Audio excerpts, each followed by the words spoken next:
What's up, everyone? Welcome to the channel. I'm Ian, aka Endless, and I'm here to bring you my LTM draft analysis. For those who don't know me, I'm Endless. I've been playing Pokemon Draft League for about 8 years now, although I only started uploading recently. But back in the day, I was well known for playing a lot of low tier. So I have a lot of experience with the format, and I was one of the more prolific players back in the day.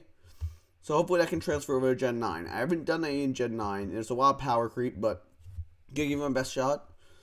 I am excited to welcome you all to the channel, especially because I'm sure there's a lot of new viewers for this league.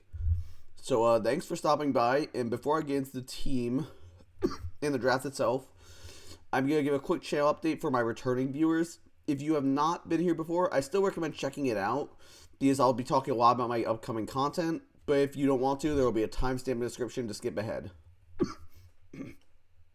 That said, let's get right into the update. So first up, UPA, the first week I did the Uber Pokemon Association. Its last 2 weeks will not be uploaded. Me and one of the pitchers had a pretty large falling out, and I am not comfortable continuing to upload for their league. Dashing is great, still a great friend of mine, but the other commissioner I am not going to name here. Secondly, EDC, the Everyone Draft Community, will be uploaded as 2 or 3 movies, which I will work on over the next month or two.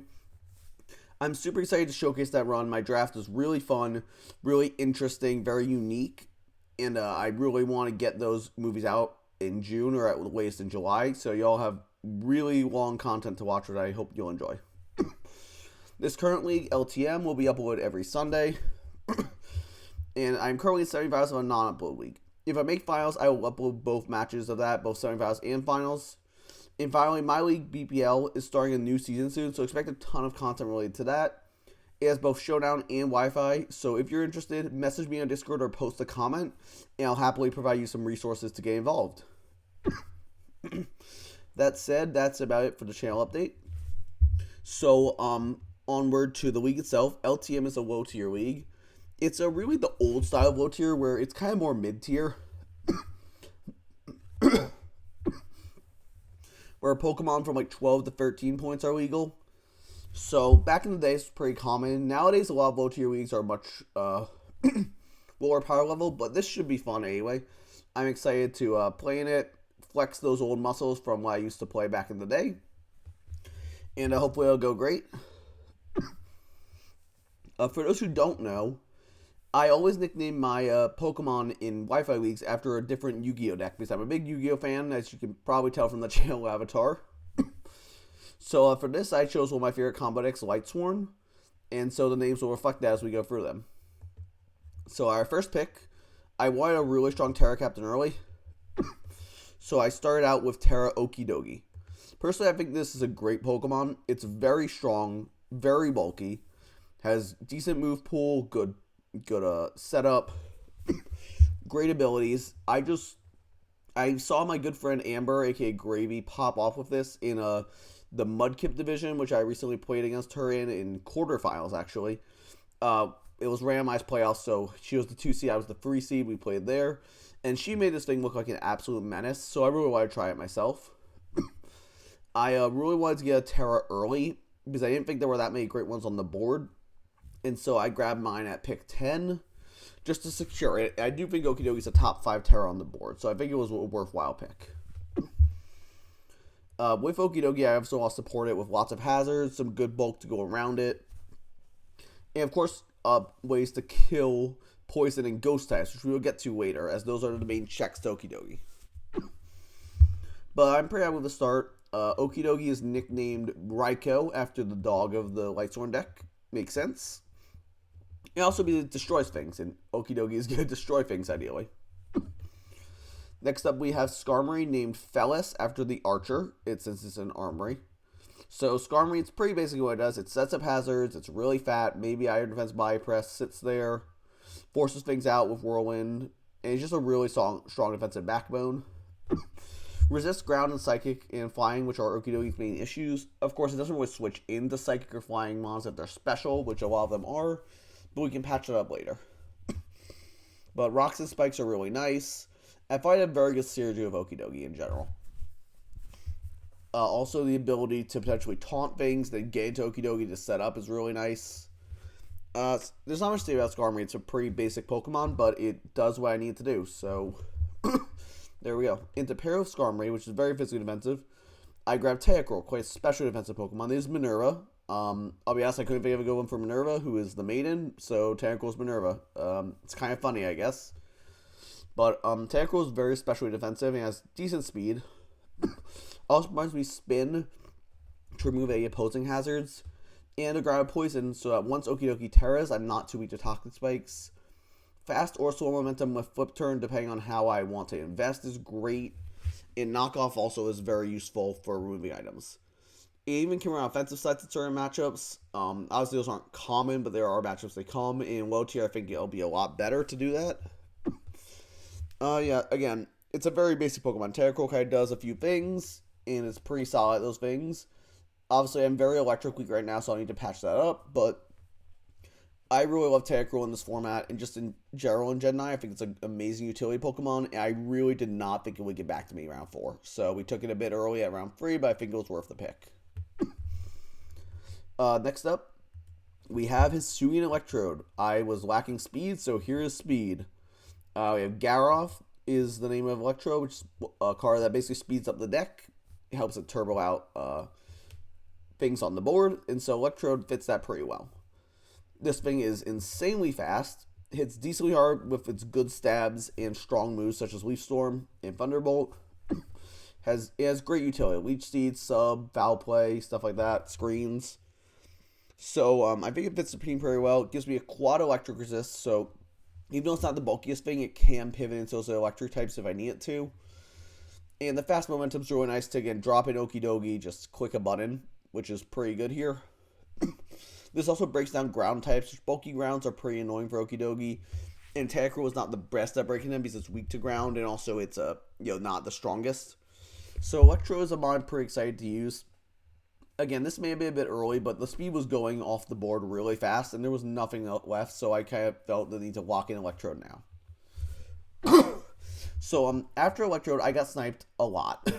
The rest of this draft, I got sniped a ton, and so a lot of my remaining picks I picked up in Grace through free agency. I wish I had not had to do that, but I did end up using all 5 of my free agency transactions, meaning that the team you see today will be the team at the end of the season. But I think the team I ended up with is pretty solid. It's not my favorite team I've drafted, but I think it's definitely usable. So let's get into Pokemon number 5, which is Hisuian Typhlosion. This is Lumina, the Typhlosion, because it summons back things from the graveyard, and so it's a ghost. Hisuian Typhlosion is a really good breaker. That's what makes it here. It clicks Eruption and things die. Also has okay speed at 95, forces some speed creeps. Can theoretically spin block, but it's pretty frail, and most spinners beat it anyway, but it could do that. But realistically, Typhlosion's here to click a button. It's here to click the Eruption button and watch things fall over. It's here to break down grasses for Electro. It's here to break down steals for Okidogi if they're neutral to fighting. The ghost typing is useful for various reasons. The team is somewhat fighting weak so far once Okidogi Terras, so this can maybe pivot on some of them if I get the prediction right. It's not the best mon. I originally wanted Armarouge as my fire type, but a bunch of snipes, as I said, so it kind of forced me into pivoting to this role in Grace. But it's a solid mon. I haven't used it before. It's the first mon on this team I've never used, so I'm excited to try it. I definitely think I can make it do work, and its stat spread isn't bad at all, so hopefully it does what I need it to do. Weak to rocks is annoying, but Tentacruels are the best spares in the format, so I can ideally keep those hazards off to keep Typhlosion in peak condition to keep using Eruption. After that, we have another Pokemon I picked up in Grace, the third of the Hisuian trio, Braviary Hisui. This one is named Curious. Again, couldn't be a good name for that mon for Curious, but he, I don't know, I thought this guy looks a little curious, so good enough. This is my second big breaker on Special End. Hurricane and Esperwing and Heat Wave do not have switch-ins with Sheer Force or Tailwinds. Agility is a solid setup move to me. Get some good sweeps in under screens. Rooster has to stay healthy. And U-Turn, again, slow momentum is great for his team because I have breakers I log in. It's, as you notice, a lot of mod Pokemon are pretty linear. Braviary doesn't really do much you don't expect it to. It just clicks buttons and things die. And that's pretty good enough for me. It gives me a ground immunity outside Scarm, which is nice. Gives me a quad fighting resistance, although it's weak to so many common coverage moves, which isn't great, but it hopefully can do what I need it to do. It just, again, I'm just looking to punch holes so that I can clean up with something like Typhlosion or Okidogi or Electrode. Yeah, I've never used Tsuyu Braviary before. I've seen it do work. I kind of wish I could have Terra'd it, but just didn't work out that way because I think it's much better with Terra. However, that's fine. So, Tsuyu Braviary, we have a trio of Hisuian Mons. Quite interesting here. Shout out to Viz for doing a whole team of it. I do not have those cojones, but got free. Now, if an Ermine actually did draft during the draft itself, which is Weiss the Grimsnarl. Weiss is a demon, so it makes sense for Grimsnarl. And this thing is here for, I mentioned screens earlier. Screens are really good on this team. Also, more momentum with Parting Shot and speed control of Thunderwave. Speed control is going to be super important on this team because my team's on the slower end. So Thunderwave or even Trick Lagging Tail are both great options to enable me to outspeed things with my other Pokemon and get the damage off I need. Also, this thing hits decently hard. One-way attack, even on Investigate, is not bad. So Spirit Breaks and Crunches do hurt. And it can set up a Bulk Up, which isn't the worst. But really, it's just here to support mostly, and to me to get some okay damage off. Last time I used Grimstar was at the very start of the generation in a tournament called the Boundless Battlers Tournament, run by the BBL league. You probably know from Uber's Wi-Fi if you're an OG Albina fan. And so I won that tournament with an absurdly broken team with Miraidon, Mega Metagross, Last Research Basculegion, among other things. But Grimstar was a pivotal piece of that team, providing the screen support I needed to wreak havoc on the tournament, taking out numerous really good players. So hopefully Grimstar can do that again here and pop off in a format without the strongest Pokemon in the game. In fact, a lot of the weaker Pokemon in the game. So maybe it'll be even better. We'll see. Then we have another Grace pick, which is Sneasel. I need speed, so here it is. It's named Wolf. It's not a wolf, obviously. Okidogi's more of a wolf, but Wolf has these really sharp claws, so that works. Sneasel, yep, close enough. Sneasel's here to, once again, quick binds. It gets a Canopy, but really it's just to knock off and triple axle things. Revenge stuff is very important. It also has Ice Shard for power, which is nice. 115 speed is really good. There's a lot of mons around the 110 range in this format that are very scary. So having Sneasel available to pick those off is really useful. I guess I can run a Violite, but I don't think it's going to happen. Realistically, it's going to be Boots, Bandit, or Scarf most weeks, but that's fine. It just clicks its attacks, and things do not enjoy it. It's a pretty simple Pokemon, nothing too crazy about it. Fun fact, Sneasel back in the day was considered one of the best speed options in low tier. Back in like Gen 7, even early Gen 8. I don't think it's really lived up to that now. Gen 9's really caught up to it, but it's still fine. I'm happy to get it. It is kind of repping the draft, the logo, even though it's not Hisuian Sneasel, it's just regular. You know, it's still a part of the Sneasel line, so that's pretty cool. So I guess kind of a mascot pick. Sure, let's go with that. Then we have the last of the Pokemon I originally drafted, which is Lila the Sandaconda.